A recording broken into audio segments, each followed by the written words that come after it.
Teaching versus life. This was to me a real acid test.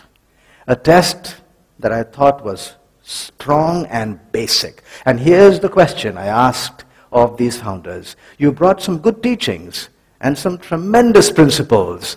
How did your life match with your own principles and your own teachings? This is one of the teachings. When a man gives up all varieties of desire for sense gratification, then he is said to be in pure transcendental consciousness. A person who is not disturbed by the incessant flow of desires can alone achieve peace. All religious literature, the world over, when they describe incessant desires and sense gratification, it also includes the sexual part of our makeup. When Ayana Ghosha heard of Radha's adultery, Radha was Ayana Ghosha's wife.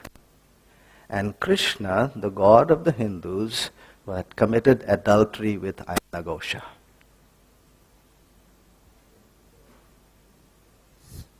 His favorite was Radha. He had many others. Our holy books tell us of gods, sages, and heroes who, though high-minded, were addicted to sensuous passions. They were addicted to sensuous passions. So the leaders or the top ones of the Hindus, their own teaching said you must move away from sense gratification. Move away from those desires, those sexual desires. Krishna, the eighth incarnate of the god Vishnu, is said to, in their own writings, is said to have had 16,000 wives and fathered 180,000 sons. Not much of not much of transcendental meditation, but we recognize that that is how they lived. Buddhism. Here, venerable gentlemen, are the 4 rules about the offenses which deserve expulsion. These are the words of Gautama Buddha himself, the founder. He said, if a monk should have sexual intercourse with anyone, out he goes. The fact is, Gautama Buddha himself, Siddhartha was his name as a prince, was kept in the upper levels of the palace in which he lived because his father did not want him to come down and mingle with the people. There were 4 things he was not supposed to see: old age, disease, suffering, and death. And so he was kept in the top floors. How do you keep a young man away from the rest of the society? He was surrounded up there by women minstrels. They entertained him with wanton swayings, butterfly kisses, and seductive glances. Thus he became a captive of these women who were well versed in the subject of sensuous enjoyment and indefatigable in sexual pleasure. On the night of the renunciation, he awoke to find the female musicians sleeping, some with their bodies wet with trickling phlegm, some their dress fallen apart, so as to plainly disclose their nakedness. This is in the plural, musicians. Obviously it was a sexual orgy. This had been going on from the age of 16. Night after night, day after day, week after week, month after month, year after year, for 13 years. In fulfillment of my vows, I have plucked out the hair of my head and the hair of my beard, have gone down to the water punctually thrice before nightfall to wash away what? The evil. Now, I'm not calling what he had evil. These are his own words. There was evil there that needed washing away.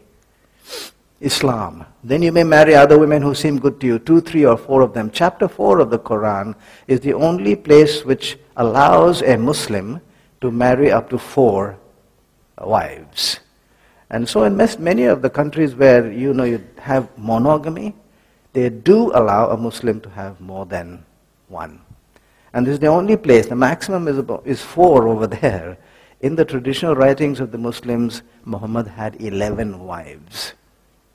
Chapter 48 says, we have given you we, who is Allah, have given you, Muhammad, a glorious victory so that Allah may forgive your past and future what?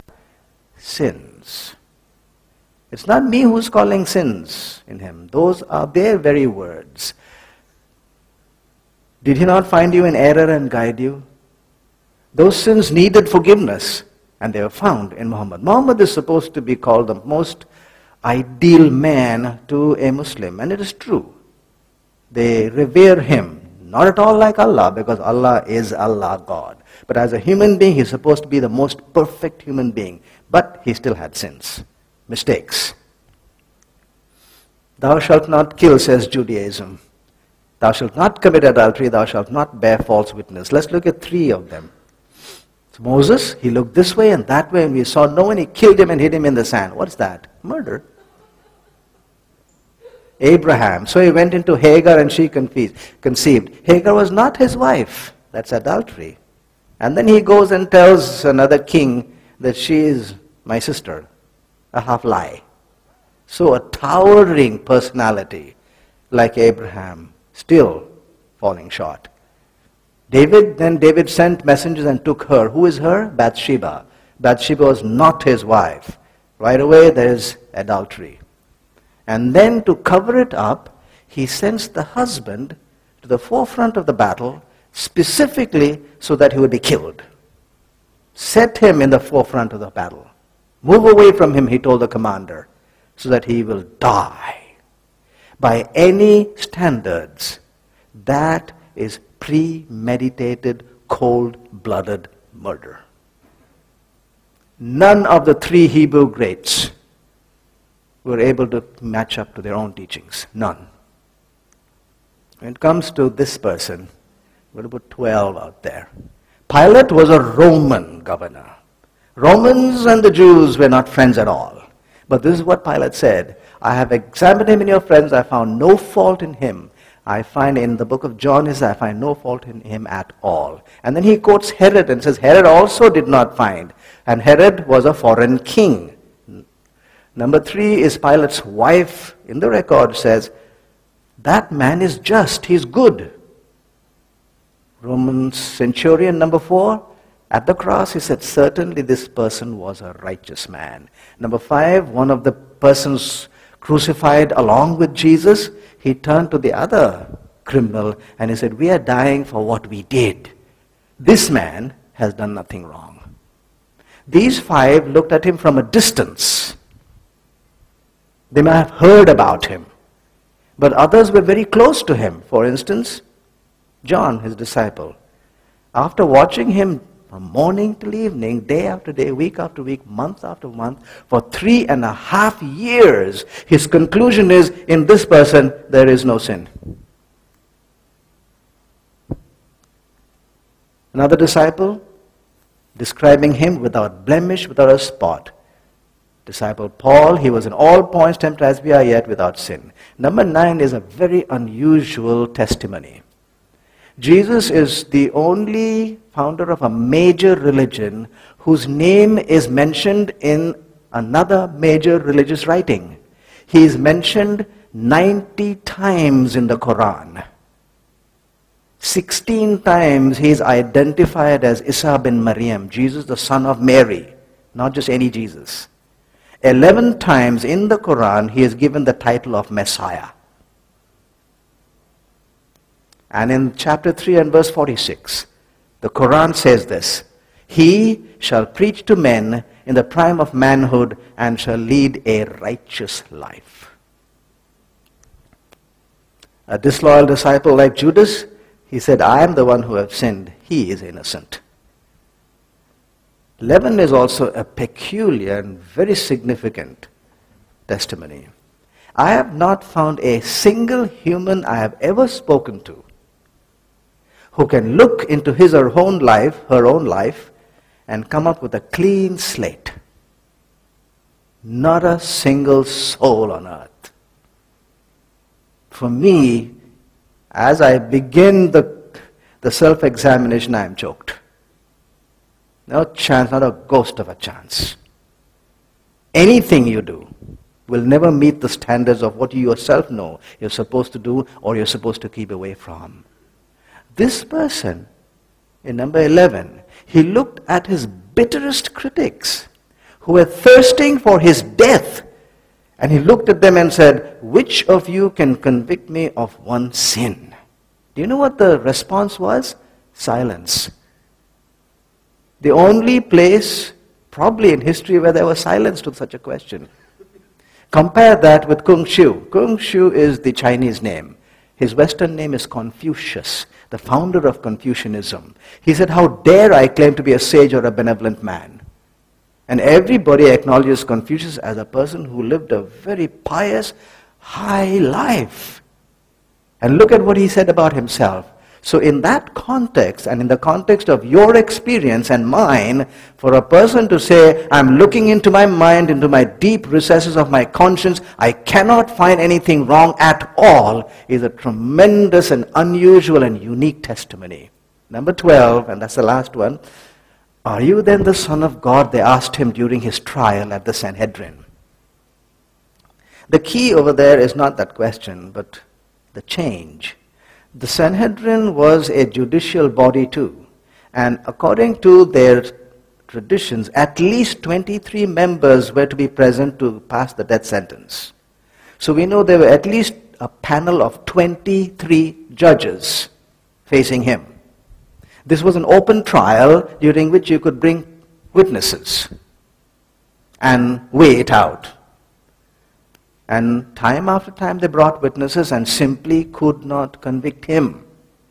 Finally, the chief priest, going against the norms of the chief priest, because the chief priest is not supposed to be a condemnatory avenue or source, he came up straight to him, put him under the highest oath to a Jewish ear, and after putting him under that oath, he said, now tell us, really, are you the Son of God? And the answer to that sent him to his death. The point here is the shift. They had tried by witnesses after witnesses to convict him and could not. And so the chief priest comes and shifts the whole paradigm from what did you do or what did you not do. Shift it off to who are you. This is about the first time, probably, arguably the first time, or the only time in judicial history when a death sentence was handed down, not for anything a person did or did not do, but for his identity. Why the shift? Because 23 judges, calling all the witness that they could possibly bring, could not find one single fault in him. And therefore with these 12, the 12 are from so many different angles. They're not just friends, there were some enemies, there were some people from another country, there's a testimony from another religion.